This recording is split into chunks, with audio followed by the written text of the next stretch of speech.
Now class 11 will see the new concept of molarity, और ये एक नया टर्म है। यहाँ से आपका इंपॉर्टेंट पोर्शन शुरू होता है, क्योंकि बोर्ड्स में यहाँ से पोर्शंस में बहुत न्यूमेरिकल्स आपसे पूछे जाएंगे।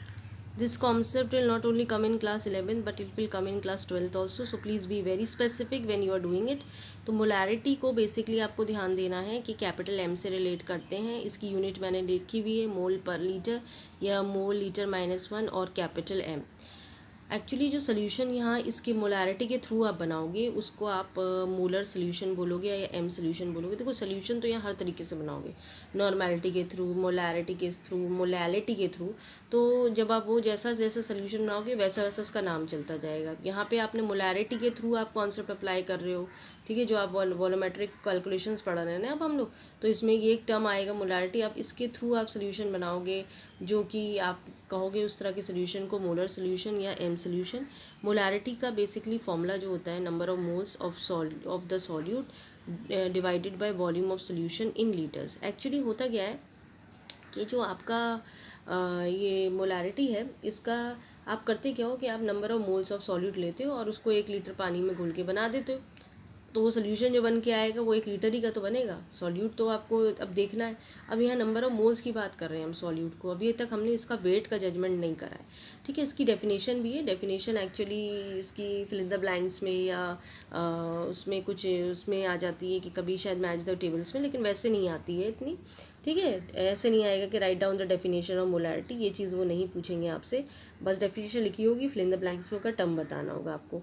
तो आपने ये फॉर्मूला लिख दिया, number of moles of solute divided by volume of solution in litre, ठीक है।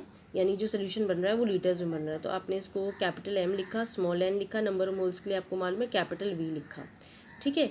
तो अब क्योंकि आपने क्लास 10 में पढ़ा हुआ है कि नंबर ऑफ मोल्स जो होते हैं वो वेट अपॉन मॉलिक्यूलर वेट होता है, तो यहाँ पे हम वेट ना लेके हम यहाँ पे टर्म जो यूज़ लिख मतलब इंग्लिश में लिखेंगे मास of the solute in grams divided by volume of solution in litres, ठीक है। तो आपने ये चीज़ आ गई। अब ये यहाँ पे क्या है, लीटर्स में है, लेकिन अभी सपोज़ करो अगर आप चाहते हो कि आप इसको वॉल्यूम को चेंज कर दो, आप मिली लीटर्स में लिया हो या सेंटीमीटर क्यूब्स में लिया हो, तो आप क्या करोगे, इसी वी को जो आपने ये वी बनाया रखा है, ठीक है, इस वी को आप चेंज कर दो, वी को स्मॉल वी अपॉन 1000। अब जो यहाँ वी है वो सेंटीमीटर क्यूब में है, ठीक है ना, पहला वी जो था वो लीटर्स में है। तो आपने क्या करना है, इस फॉर्मूले को थोड़ा सा और मॉडिफाई कर दो। कैसे मॉडिफाई कर दो, ठीक है, let's C.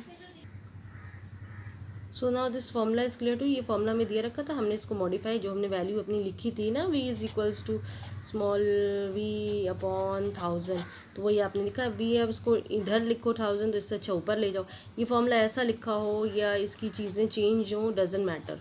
Please make this thing very clear to you कि ये नहीं मैम यहाँ पे तो वी यहाँ लिखा हुआ है स्मॉल वी और कैपिटल एम यहाँ लिखा है, इससे कोई मतलब नहीं है आपको, लेकिन आपको पता होना चाहिए कि आपने क्या फॉर्मूला। अब इससे आप कुछ भी निकालिए, जैसे सपोज करो वेट ऑफ सॉल्यूट निकालना है आपको, ठीक है, क्योंकि सारी सी बात होती है ना कि जब हम कोई मोलर सोल्यूशन हमें दिया होता है तो हमसे क्वेश्चन में हमेशा ज़्यादातर वेट ऑफ सॉल्यूट निकालने को पूछा जाता है। आपको पता तो चले कि आपने कितना सॉल्यूट डाला रखा है सोल्यूशन को बनाने के लिए, तो आपका फॉर्मूला चेंज हो जाएगा। आपको स्मॉल डब्ल्यू लगाना है, तो बस molarity into volume in centimetre cube M dash molecular mass of the solute divided by 1000, ये आपका फॉर्मूला बन के आ जाएगा। अब यहाँ पे थोड़ी थोड़ी बातों को समझना सीखिए। यहाँ पे वॉल्यूम है, ठीक है, वॉल्यूम है, तो वॉल्यूम का अगर सीन होता है तो ये बात आपको बहुत दिमाग पे अपने रखनी है कि वॉल्यूम जो है वो टेम्परेचर से रिलेटेड है, ठीक है। तो यहाँ पे अगर टेम्परेचर का कोई भी इफेक्ट होगा, अगर इंक्रीज़ होगा डिक्रीज़ होगा, वॉल्यूम पे 100% रिलेशनशिप स्टैब्लिश होगा, और तुम्हें मालूम है volume is directly proportional to temperature, तो ये डायरेक्ट रिलेशनशिप रहेगा, ठीक है। तो यहाँ पे आपको ध्यान देना है कि टेम्परेचर का मोलैरिटी पे फ़र्क पड़ता है, क्योंकि वॉल्यूम है, वॉल्यूम होने की वजह से ऐसा आ रहा है, ठीक है। तो आप नोट डाउन कर सकते हैं। Now these terms you can calculate, okay, from this point कि व्हाट डज स्मॉल डब्ल्यू मीन्स और वी मीन्स और कैपिटल एम और एम डैश मीन, ये सब लिखा हुआ है मैंने, आप आराम से यहाँ से कैलकुलेट कर सकते हैं। यहाँ पे कुछ और टर्म्स होती हैं, वो थोड़ा सा ध्यान देखने की बातें जो कि बहुत ज़्यादा इंपॉर्टेंट पड़ जाती हैं। जैसे आपको कैपिटल एम दिया रखा है, तो इसका क्या मतलब है, ठीक है। कैपिटल एम में तो कुछ नहीं, सोल्यूशन कैसा है आपका, मोलर सोल्यूशन है, आपको पता होना चाहिए ना, अभी हमने स्टार्टिंग ही इसी से शुरू करी थी, ठीक है। इसकी यूनिट क्या हो जाएगी, क्योंकि ये 1 मोल सोल्यूशन जो है लीटर पे बना हुआ है, तो आपका 1 मोल आपको समझना है, 1 मोल पर लीटर है इसकी वैल्यू। अगर सपोज करो हमने m/10 दिया रखा है, तो इसका मतलब क्या हो जाएगा, decimolar. Are you getting my point, it is decimolar. तो इसको क्या लिखेंगे, 110 मोल पर लीटर, ये चला जाएगा। अगर m/100 दिया रखा है तो आपको 100 का तो मालूम है, हम सेंटीमोलर बोलते हैं। ये इसीलिए समझा रही हूँ कि आपको पता रहे कि अंग्रेज़ी में लिख के आएगा डेसीमोलर तो आप क्या वैल्यू लगाएंगे, m/10 या फिर 1/10, ठीक है। सेंटीमोलर बोला जाएगा तो कैपिटल M/100 यानी 1/100, सो 1/100 mole per litre. So I think this things is clear to you. अगर सेमी मोलर बोल दिया जाए आपको तो आप क्या बोलेंगे, m/2, तो यानी ये क्या हो जाएगा, 1/2 मोल पर लीटर, ठीक है। अगर आपका बाई मोलर का टीचर बोल दे तो बाई मोलर का मतलब होता है 2m। ये न्यूमेरिकल्स में ये वर्ड्स लिख के आते हैं तो आपको पता होना चाहिए 2 मोल्स। बाई मोलर मतलब होता है 2 मोल्स पर लीटर, ठीक है। तो ये वर्ड्स हैं जो आपको ध्यान दे के चलना है। अब मैंने आपको पहले ही बताया रखा है कि ये जो इसमें वॉल्यूम आ रहा है इस फॉर्मूले में, तो वॉल्यूम के आने की वजह से इसकी डिपेंडेंसी टेम्परेचर पे ज़रूर रहेगी, तो मोलैरिटी भी सोल्यूशन जो है चेंज करेगा टेम्परेचर पर, ठीक है। ये बात आपको बहुत ज़्यादा ध्यान दे के चलनी है। नाउ द नेक्स्ट है इज मोलैलिटी, स्मॉल m से इसे रिलेट करेंगे, ये जस्ट उसका ऑपोजिट होता है। थोड़ा सा आप ध्यान दे के चलिएगा कि आप है ना मोलैलिटी को कैसे रिलेट अप करेंगे। तो मोलैलिटी के लिए हम डेफिनेशन में बता देती हूँ। Molality of a solution depends on और defined as a number of moles of solute. यहाँ पर भी है तो सभी सेम वही, number of moles of solute but dissolve in 1 kg of the solvent. 1 kg of the solvent या 1000 gram of the solvent, उसको आप ध्यान दे के चलिए। हम इसका फॉर्मूला लिख देते रहे, राइट। तो हमने वही लिखा है, number of moles of solute. अब यानी आप सॉल्यूट जो है आप डिज़ोल्व करोगे 1 kg ऑफ सॉल्वेंट में, और जो आपका टर्म आएगा मोलैलिटी, सॉरी ये इट इज़ एल है, ठीक है। यानी जो अब सोल्यूशन बनेगा वो आपका मोलल सोल्यूशन बनेगा, है ना। वहाँ मोलर था या molal, MOLAL, molal solution will be form.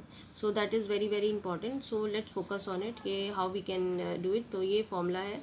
तो अगर आप देखेंगे स्मॉल m से रिलेट करते हैं नंबर ऑफ मोल्स, तो स्मॉल n आपको मालूम है। अब यहाँ पे मास ऑफ द सॉल्वेंट है तो यानी वेट वाली बात है, तो ये कैपिटल W हो जाएगा, ठीक है।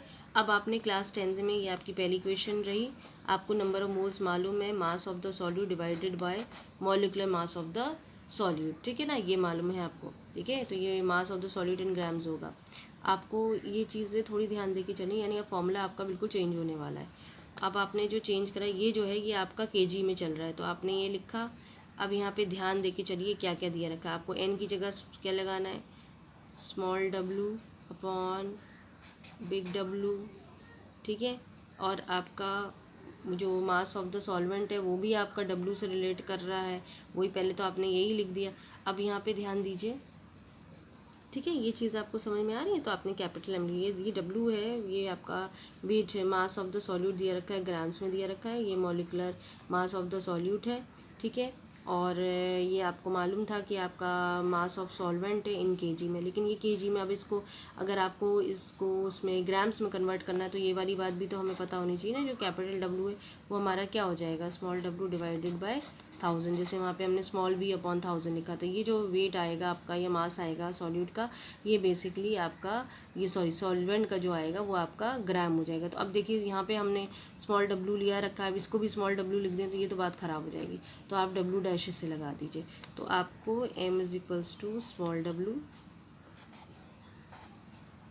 जो बिग W है अब उसकी जगह हम स्मॉल w लगाएंगे, लेकिन हम डैश के साथ लगाएंगे, इनटू m लगाएंगे कैपिटल। अब 1000 नीचे तो आएगा नहीं, ऊपर चला जाएगा। तो ये आपका फॉर्मूला जो है वो मोलैलिटी का बन के आ जाएगा कि small m is equals to small w into 1000 upon W dash into M। भी थोड़ा सा कंफ्यूजिंग हो जाता है ना, क्योंकि हम लोग ये W भी लिख रहे हैं, ये भी W लिख रहे हैं। अब क्या करें, डैश ही लगा के चलाएंगे।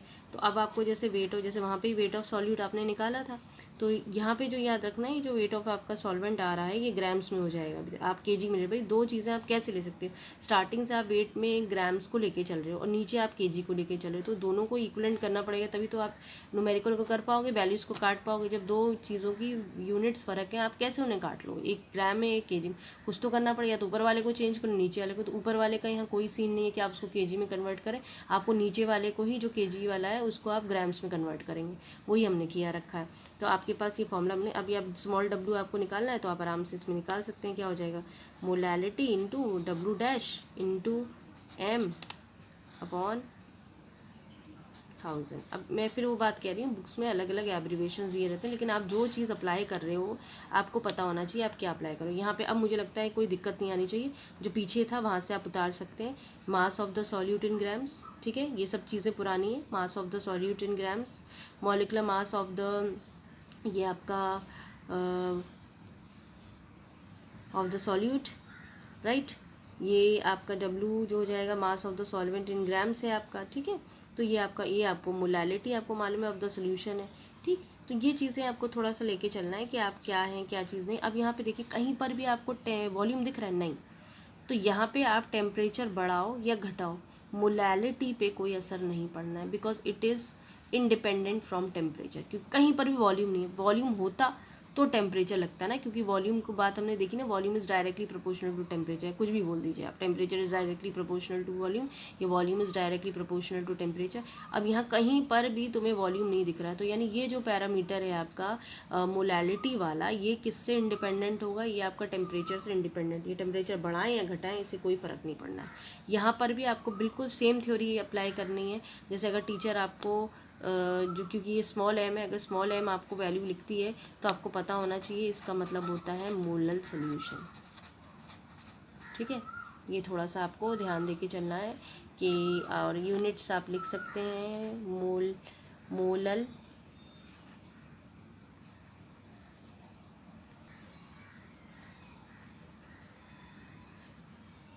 यूनिट्स पे ध्यान दे सकते हैं कि इसकी यूनिट आपकी क्या होनी चाहिए, मोल पर केजी, ठीक है ना, क्योंकि यहाँ केजी में चल रहा है हिसाब किताब ना। स्टार्टिंग में हमने मोल पर केजी की चलाया था, तो आप उसी को लेके चलेंगे, ठीक है। या फिर आप उसको स्मॉल m से भी रिलेट कर सकते हैं, ये और है, ऐसा नहीं आप ये भी लगा के बैठ जाए, तो स्मॉल m से आपका ये रिलेट करेगा, ठीक है। यहाँ पे भी वही वाली बातें हैं, स्मॉल m है तो उसको मोलर सोल्यूशन कहेंगे। अगर ये m/10 अगर टीचर आपको दे देती है तो आपको मालूम है डेसी मोलल हो जाएगा ना, वहाँ मोलर था। अब अगर m/10 टीचर दे दे तो क्या हो जाएगा, ये आपका हो जाएगा डेसी मोलल, ठीक है। मेरी बात समझ में आ रही है। अगर अब तो आपको मालूम है ना 1/10 से डिवाइड करना है, स्मॉल m/100 हो जाएगा तो आप क्या करेंगे, सेंटी मोलल, ये पीछे लग जाएगा। अगर आपका ये m/2 है तो आप क्या करेंगे, semi molal. If it is 2 small m तो आपका मालूम है आपको, आप इसको क्या लिख सकते हैं, बाई मोलल। अब कोई दिक्कत तो नहीं है ना, ये वैल्यूज़ को 1/10 लिखना पड़ेगा, 1/100 या 1/2 लिखना पड़ेगा, या 2 वैल्यू लिखनी पड़ेगी, बाकी मोल पर लीटर, मोल MOL है, मोल पर लीटर आप इसमें लगा देंगे, ठीक है। So we have completed these 2 portions, और ये दोनों इंपॉर्टेंट पोर्शन है। इस पे एक आध न्यूमेरिकल हम देख लेते हैं ताकि आपको समझ में आए कि एग्जाम में अगर आता है तो आप कैसे इसे करने वाले हैं। Now let's focus on this numerical. मैंने ये दिया रखा है कि सल्फ्यूरिक एसिड आपको दिया रखा है 100 सेंटीमीटर क्यूब में है, ऑफ सेंटीमोलर सोल्यूशन में है, ठीक है। ये मोलैरिटी R लग गया है, तो आप मोलैरिटी की बात कर रहे हैं। आपकी सबसे बड़ी बात है कि आपको यहाँ वेट पूछा गया, तो आपने फॉर्मूला उठाया, आपने फॉर्मूला लिखा है m/m-v/1000, ठीक है। ये आपका फॉर्मूला हो गया। अब आपको पहले ये पता चलना चाहिए आपको दिया क्या रखा है, ठीक है। तो आपको वेट तो निकालना ही है, ठीक है ना। वेट ऑफ द जो भी आपको दिया रखा है, जो भी सब्सटेंस दिया रखा है उसका वेट तो निकालना है, क्योंकि मास मांगा ही है उन्हें सल्फ्यूरिक एसिड का।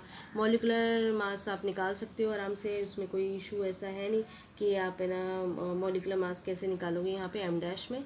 और m जो आपका मोलैरिटी भी आपको वैल्यू दी रखी है, आपको जो सेंटीमोलर दी रखी है, तो सेंटीमोलर m की वैल्यू आपको पता चल गई, 1/1000 आपको डिप्यूट करना है, क्योंकि ये वर्ड सेंटीमोलर होता है, ठीक है ना।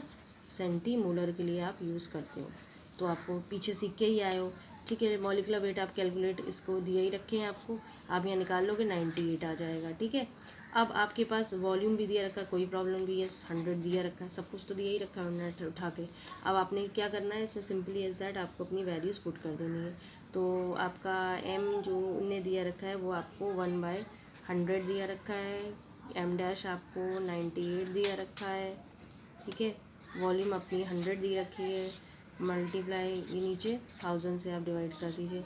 तो आपको मालूम है आपने इसको सिंपली ऐसे से डिवाइड कर लिया। कैलकुलेटर दी ग्रेट है ही आपके पास, आप सिंपली इनको वैल्यू कर लेंगे।